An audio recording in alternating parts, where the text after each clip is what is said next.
atin lahat magka-classmate. Unang-una, salamat sa Diyos dahil binigyan niya tayo ng pagkakataon na araw na ito na magkikita-kita tayo ng batch 1977. Pangalawa, mga classmate, salamat sa nag-organize nito, nakapag-isip. Tagalog lang kaya, mga classmates. Medyo ibukatan niya. Alam niyo kasi mga classmates, mga kausap ko lagi, pero nagbagabagyakan na tayo. Pangalawa, salamat sa composer nito, yung nag-activate nito, yung nag-organize, lalong-lalo na sa dalawa. Si Andres, at si John. Si Dora, saka si Elia din. Sa mga organizer, si Dora, si Ensing. Sikat na lang ng kataga-Jessa. Maraming salamat na napag-isip kayo ng ganitong organisasyon natin na magkaroon tayo ng reunion. I'm very willing to support the activity. Okay. Actually, tinawagan naman ito before this, 4 days before this occasion. Sabi niya kasi si Ivan to kayo ang kanayan na mag-contact kami, pares kami ito trabaho. Sabi niya, may reunion. Sabi niya, ganun ba? Anong requirements? Ang nakasagot sa akin si Jaime, si Jimmy. Sabi niya, just bring yourself. Sabi ko, sige kung ano na lang madala. Pero nasa Manila pa ako lang. Nag-isip ako, nadala ko, bumili na lang ako ng mansanas nandiyan para sa atin yan. Nandun ako sa bahay nito, pero wala naman akong bahay dito. Nahiya na ako magpakasya. Dahil wala akong natuluyan, kaya ito iba ako tumuloy. Pay fine. Nandun kami ng kung anong makain. So, mga classmate, may kapatanan, actually, papasalamat ka, balaran pa dahil marami ng changes. Si Dora dati, alam niyo ito, classmate natin, napakamahiyain na bata nung araw. Ngayon, very good na talaga.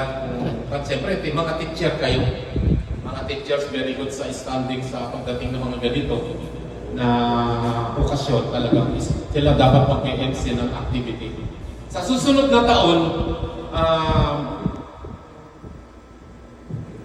sana maging mas maging maganda pa yung ano natin, yung reunion natin. I-suggest ko na sa GC natin, sino man ang nagiging medyo nangangailangan ng tulong, halimbawa, magsabi lang sa GC. May GC naman na tayo, i-activate natin yan kasi malaking bagay ito. Si Marby, si doktora ng classmate natin, doktora naman yan, siyempre alam niya. Kung ano may tutulong natin sa batch, sa iba, Marby, I suggest kung may mga problema sa mata, pwede siguro i-check up. Ay, may problema ko. Puso mo? Puso talaga, mas chat. O pa-check up ka, sige na. Sa darating mga taon, kung meron kang kung sana, ano na natin ito. Buhay pa tayo. Ugaliin na natin yung reunion natin yearly. I'm very willing to support the activity. Dalawa kami ni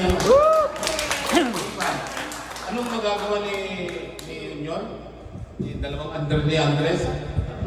Nasa likod niyo ako. Nasa likod niyo kami. Activity. Wala naman ng improve natin ng activity. Kaya nung masyado na kasi gipit ng panahon, ano kaya magagawa ko? Pero sa susunod, magbibigay ako ng souvenir, individual. Yun ang mga ipapromise ko on the record. Yep. Sa GC, magka-print lang tayo sa GC kung para update tayo sa activity. At makapag-prepare yung individual. Nandiyan naman si Ensing, very active sa GC, at si Dora.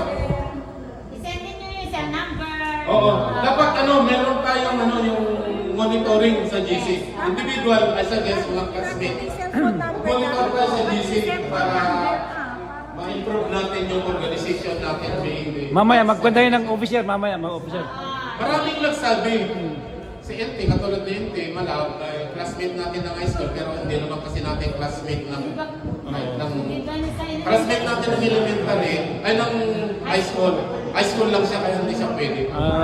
So, sana lahat ng classmate natin na wala dito, I think, sabihin lang naman karamihan, taga dito sa Itiabe, kung sino man sila, i-remind natin sila na ganito yung paghikain natin, yung ambition. Nakita mo kasi dito sa pan natin, Aktorolak Lamonyo Mawar. Andiyan yung team natin, maganda. Andiyan yung nabuo natin, Aktorolak Lamonyo Mawar. Ano natin, i-upgrade natin, gandahan natin, para kasi habang tama yung sinabi ni SB, bakay na hindi natin alam ang buhay natin. Habang malakas tayo, kaya pa natin mamasyal, magsaya. Magsaya tayo. Manin mo yung pera. Yeah, Hindi lang natin magagalayan. Basta tama na yung simple living. Di ba? Oo, dyan lang. Basta kaya natin ibigay sa grupo, ibigay natin. Pag namatay ka, padala ka ng cheque. What? May mekas. May mekas, birthday. Sa GC natin, kung sinong mawala, ibalita natin sa GC kung bibigay yung GCash doon, kahit pa paano, makapagbigay tayo ng pangangailangan. Kasi yung tulong, malaking bagay para sa isang tao na nangailangan. Yeah. Ano pa?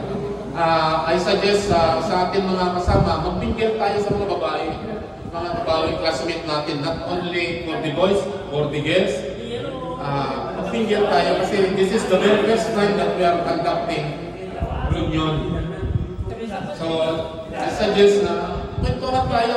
Hindi lang para lalaki magkwentuhan, hindi lang puro babae magkwentuhan. Magsaya tayo ngayon araw na to dahil bihira ang mangyaring ganito. Bihira. Lalo na malayo yung iba sa atin. Si Ninay, alam nyo, last 2 days ago, nag-usap kami. Biniro ko, magdodonate ka raw ng 50 kabans na bigas para mo, sabi ko doon sa palengke. Sabi niya, hindi. Dinyok ko lang. Pero akala ko darating siya. Pero darating. Darating ba? Naging bakit pa? Ha? Naging bakit ng ano? Naliligo pa lang? Oo. Okay lang. Kailangan sabi mo, bago mo alasing ko, darating ka. Darating na. Atwan. Okay mga classmate, 6 to mga tolo sa hindi nakaalam sa akin actually.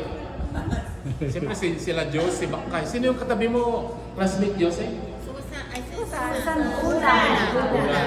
Actually classmate, alam mo, natuto lang. Tutok. So, yung frankly, parang hindi kasi pamilya yung mukha mo kanina.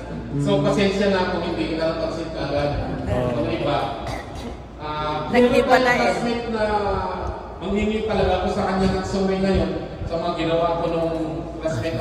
Si Chofila. Chofila Babaran. Wala, nasa Johnson. kahit nasa hulo ako nun, nasa Pangasinan. Chofila. Duty ako ng gabi. Lagi ko inisip yun namin kasalanan ako kay Chofila. Ngayon wala naman siya. May isang pagkakataon nun na nag-aral ako, nag-rest and recreation ako, umuwi ako. Nagmotor kami ni Ipan. Hinanap ko si Chofila sa San Antonio, hindi ko nakita.